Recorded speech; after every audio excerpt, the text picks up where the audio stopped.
Kalau mereka berlabuh di lautan kemudian mereka ditimpa dengan ombak yang besar, mereka berdoa kepada Allah, selamatkan mereka. Bukan berarti kemudian keyakinan syirik mereka benar. Ya, idza hum yusyrikun, tatkala Allah selamatkan mereka kembali berbuat apa?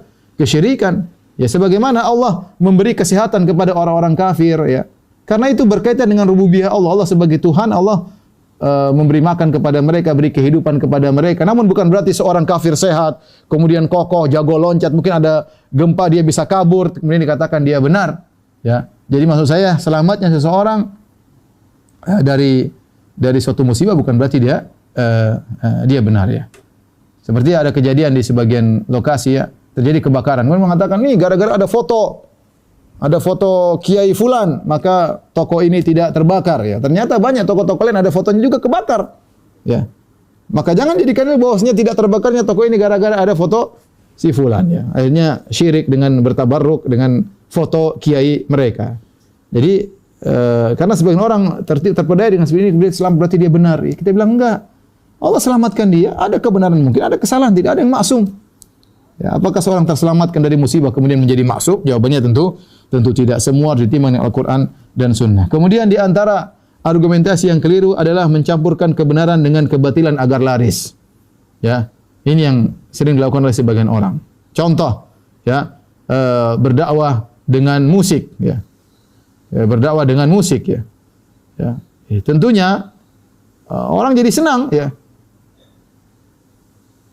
Kalau musik nyanyi saja mungkin tidak ada yang terima, tapi kalau dicampur dengan dakwah orang baru terima. Ini adalah mencampur antara kebatilan dengan kebenaran. Kata Allah, wala talbisul haqqo bil batil wa taktumul haqqo wa antum ta'lamun. Jangan kalian mencampur adukan antara kebenaran dan kebatilan. Dan kalian menyembunyikan kebenaran padahal kalian mengetahui. Maka seorang kalau ingin mengukur kebenaran atau ingin menyampaikan kebenaran, maka sampaikanlah kebenaran secara murni. Jangan dicampur adukan dengan kebatilan. Karena sebagian ahlul bidah, mereka tatkala melariskan dakwah mereka dengan cara mencampurkan antara kebenaran dengan yang dibumbui dengan kebatilan, atau kebatilan yang dibumbui dengan kebenaran agar laris, ya. Kemudian di antara sisi pendalilan yang keliru adalah berdalil dengan imam-imam mazhab, seperti mengatakan ini Imam Syafi'i rahimahullah mengatakan demikian. Kita bilang iya, Imam Syafi'i rahimahullah taala seorang alim yang besar, tapi dia tidak maksum. Bukan berarti kalau Imam Syafi'i berkata demikian berarti semuanya salah, yang menyelisih Imam Syafi'i sudah salah. Tidak, Imam Syafi'i rahimahullah tidak pernah mengajarkan demikian. Tidak ada seorang imam mazhab pun mengajarkan untuk taklid. Ya. Saya sering sampaikan kenyataannya Imam Malik adalah gurunya Imam Syafi'i. Namun Imam Syafi'i tidak pernah bertaklid kepada Imam Malik sehingga mengekori Imam Malik dalam segala perkataannya. Kenyataannya Imam Syafi'i punya murid namanya Imam Ahmad. Dan Imam Ahmad tidak pernah mengekori Imam Syafi'i dalam segala hal. Imam Syafi'i punya guru namanya Muhammad bin Hasan Asy-Syaibani. Tapi Imam Syafi'i tidak pernah ngekor kepada Muhammad bin Hasan Asy-Syaibani dalam segala hal. Bahkan masing-masing punya mazhab sendiri. Imam Malik punya mazhab Maliki, Imam Syafi'i punya mazhab Syafi'i, Imam Muhammad bin Hasan Asy-Syaibani punya mazhab Hanafi. Bahkan Muhammad bin Hasan Asy-Syaibani juga terkadang menyelisih Imam Abu Hanifah. Imam Ahmad bin Hanbal punya mazhab sendiri.